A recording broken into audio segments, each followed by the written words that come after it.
Online গেমের নেশায় প্রাণ হারালো শিলিগুড়ির ঘুঘুমালি চয়নপাড়া এলাকার এক তরুণ। মৃত তরুণের নাম অভিক পাল। বহু বছর ধরে সে এলাকায় বাবা মা ও দিদির সাথে ভাড়া বাড়িতেই থাকতো। জানা গিয়েছে বেশ কিছুদিন ধরে তরুণ অনলাইন গেমে আসক্ত হয়ে পড়েছিল। এরপর তরুণ তার বাবার ব্যাংক অ্যাকাউন্ট থেকে টাকা নিয়ে সেই টাকায় অনলাইন গেম খেলতো। বুধবার গভীর রাতে নিজের ঘর থেকে তরুণের ঝুলন্ত দেহ উদ্ধার হয়। এরপরে শিলিগুড়ির আশিগড় পাড়ির পুলিশকে খবর দেওয়া হয়। পুলিশ পৌঁছে দেহ উদ্ধার করে ময়না তদন্তের জন্য পাঠায়। গোটা ঘটনার তদন্ত শুরু করেছে পুলিশ।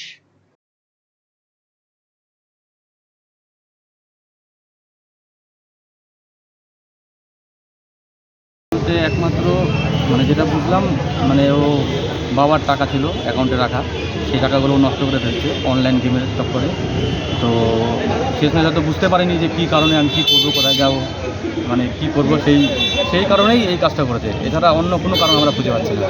বাড়িতে কোনো রকম ঝামেলা হয়নি, মার সঙ্গে কোনো ঝামেলা হয়নি, বাবার সঙ্গে বাড়িতেও একাই থাকতো, বাবা মা দাদা কেউ নেই, দিদি ছিল, দিদির বিয়ে হয়ে গেছে, তার সঙ্গে একটা ঝামেলা বা কোনো কিছু হয়েছে, কোনো কিছু হয়নি, কোনো রকম কোনো কিছু হয়নি।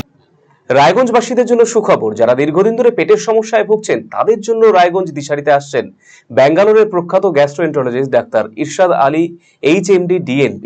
এখন থেকে প্রতি মাসে নির্দিষ্ট দিনে ডাক্তারবাবুকে দেখাতে আজই যোগাযোগ করুন দিশারি হেলথ কেয়ার, উকিলপাড়া, রায়গঞ্জ শাখায়। যোগাযোগ করুন 7477785509 এই নম্বরে এবং 7477785512 এই নম্বরে।